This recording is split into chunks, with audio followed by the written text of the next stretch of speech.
Okay, so Nathan, one of the kind of, I feel like, stipulations for you to be featured was, you know, we were going to do you and give you creative reign, and it was something I was excited to do. Would you kind of talk to me about your passion for just being authentically you?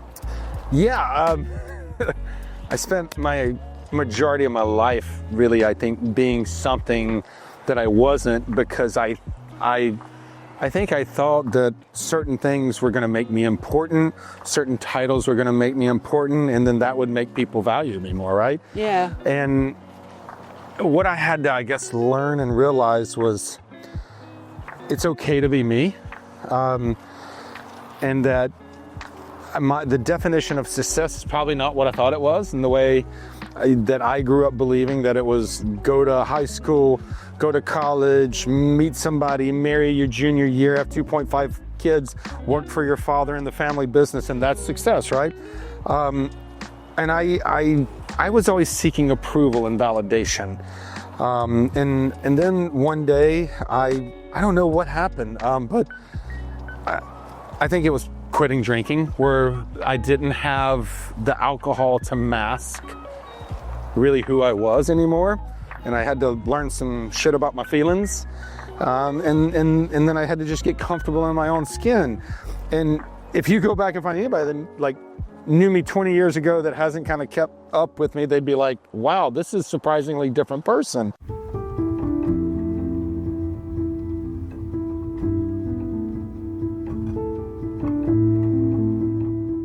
I was working in the restaurant industry, and I met Chip and Sue Parrish, and Chip and Sue had a mutual friend that I had. And we went over to a graduation party for their daughter, and we just got to talking. I didn't know Chip and Sue from a row of coconuts, and finally, I think it was Sue said, "How do you know so much about houses and stuff?" I was like, "Well, my dad's a custom home builder," and they're like, "Well, you should sell houses. Like, you really have this natural kind of thing." What happened to be that I was fucking miserable in the restaurants, working 75, 80 hours a week, going in at 4 a.m. And I'm not joking, like Yoshi and I would pass each other on the way to work, or who's getting Dunkin' Donuts and get there at 4:30, whatever. And they were there to 8. But I thought I was living large. I'm making 8, I was making $65,000 a year. I had this really big title, and I'm like, I'm miserable. I don't see my wife. I didn't see my kid. I had a kid on the way. Like, it was all bad. I drank like a fish. There was nothing good in it. Yeah. And for some reason, that conversation with Chip and Sue ended up 4 days later. I called Chip and said, "Hey, where do I go to learn to do this?" He said, "What do you mean?" I said, "Well, I quit my job today." And, that was it. The unbelievable part is to have a partner behind you that will support you and going, "Hey, I'm pregnant. We have a mortgage and bills, and you want to quit your job and go do something you never done." Whew, that takes a lot of guts. But I would never have been able to get to where I'm at without her support.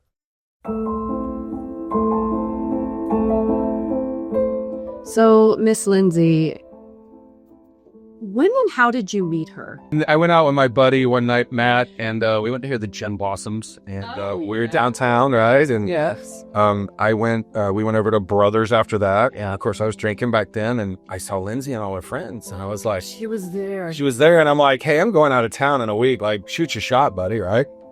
I'd never conversed with her. I just was like, I don't know how to describe it, like starstruck or whatever, like you just look at somebody, right? And I went over, they were dancing. I don't dance, but I went over, I was able to get her attention. I said, "Can I buy you a drink?" She said, "Sure." We went over to the bar, ordered 2 gin and tonics, I remember it. And then I looked at her and I said, "Can I do something that I've been wanting to do the whole time I've been down here in Columbus?" And she said, "Sure, what is it?" And I kissed her. Right then and there. Right on the spot. And she kissed me. We've never been apart since.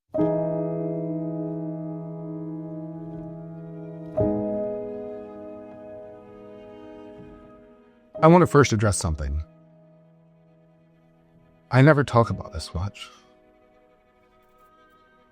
Because it's hard. Because it's hard, it hurts.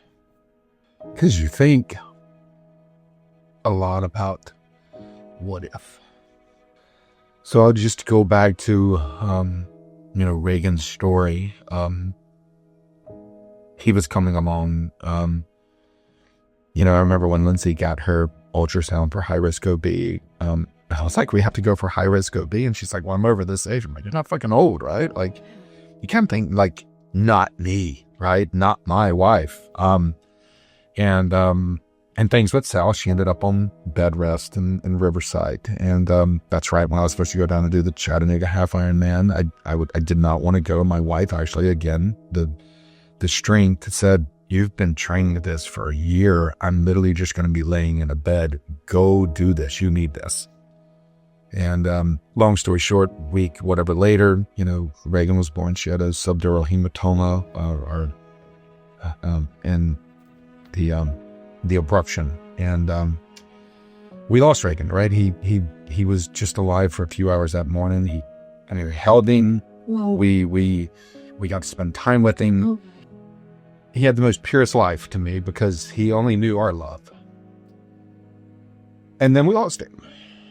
We saw people that were less fortunate, from either financial positions or a family positions or just having people who care, right? And while all this is going on, this is not long after I'd gotten into real estate, I was still working at Pies and Pints. And I had won this contest to go make a beer with Fatheads Brewing up in Cleveland. So I did not go. And I had a couple buddies, Robbie and John, who went in my place to make the beer because it was still happening.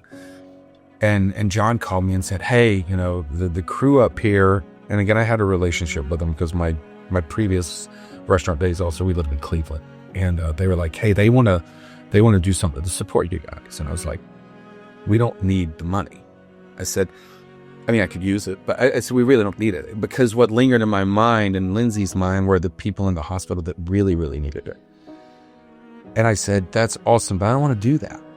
And they're like, yeah, but they want to do it. I'm like, well, I also have another issue. I don't like all these, Lindsay and I didn't like all these nonprofits, so to speak, to where they raise money, but 87 cents on the dollar goes to overhead support and CEO pay. And that wasn't going to jive with me either. So I was like, how do we do this? And one of the chaplains at the hospital, Marty, said, in talks with her, she was really crucial at that juncture for me keeping some sanity. And she said, why don't you just do it through the hospital? I said, what do you mean? She said, well, Nathan, every dime y'all raise, then you'll control. It won't go. People can donate, they get their tax credit, but more importantly, 100% of what you raise can help people, and it'd be dollar for dollar. And I was like, well, that's awesome, right? And when the guys called, they said, we have another thing. They're like, they want to name it. And John called me and said, hey, we have a great name, we think. I said, why? He said, they're going to make it with Comet hops. What if we called it Reagan's Comet? And so to just be a part of that and have some influence on it is really cool. To have my son's name that will be potentially something named after him stamped on it is fantastic. Let's talk about mindset, because there is a real emotional aspect to this job. Lots of highs, lots of lows. Like, how do you keep your mindset in a space to help others when maybe sometimes you might feel dysregulated yourself? Ooh, big question. I think something I've learned recently that I think sometimes we all have to learn is, one, I can't help everybody. Because I wanted to help everybody. But I think part of that was me looking at others and identifying, thinking I was them. Yeah. And somebody once said, Nathan, you can't put yourself in them. I was like, okay, that kind of makes sense. And then, when we look at mindset, I probably look at it a little bit differently. What do they say? Like, the average person uses 10% of the capacity of their brain or something. I can tell you from my own experience, running 100 miles is not physical. It's really not. It is partially, but the hardest part is the mind. So I was running the Keys 50, right, down the Florida Keys. 113 degree heat index. Hot. That's hot, right? I lost 13 or 14 pounds on the run. I had every range of emotion you could imagine. I hallucinated. I cried. I remember I talking to my dad, and I called him, and he's like, "How's it going, son?" or whatever. I'm like, "Just fucking talk to me," right? And the whole thing was, I just needed him to talk. Why? The same space that I mentioned we were talking earlier about when I thought killing myself was the right answer, that was kind of the easy way out, right? I just needed something to get my brain to switch its path. Wow. And so just by talking to me in that moment got me out of the headspace I was in, and I was able to continue. Now, not necessarily to say it was fun, but it was all brain. It wasn't physical. Yeah, I mean, mind you, it's hot, but it's the brain. So how much can I use? Well, apparently we don't use enough. And I just had to find that little pathway to a different section in the brain to keep going. I finished the race. I remember thinking in that race going, I will never do this again. You're an idiot. And I got my medal, and I ate 6 hot dogs when we finished the race. And I got back to my hotel room, and I had this, just gigantic medal that's awesome. And my brother-in-law goes, "Yo, you'll never do that again." I was like, "Oh yes, that was amazing." Now, mind you, I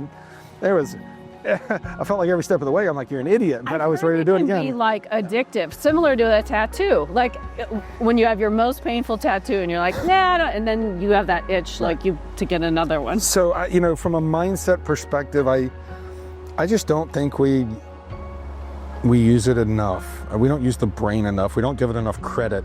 We don't give ourselves enough credit. I spent so much of my life wanting to validate myself to others. And I mean, Katie, if I look at where I was, a guy that would go get his food out of a dumpster, hadn't spoken to his parents in years, to now having the life I have, the things I have, what do I need to prove? I even asked my therapist that the other day. I said, I'm like, what does it take, Nathan, for you to be enough for yourself? And as I looked around, I'm like, I think a lot of people would be happy with what I got. So it's weird to think at 52 that I'm just learning I am enough.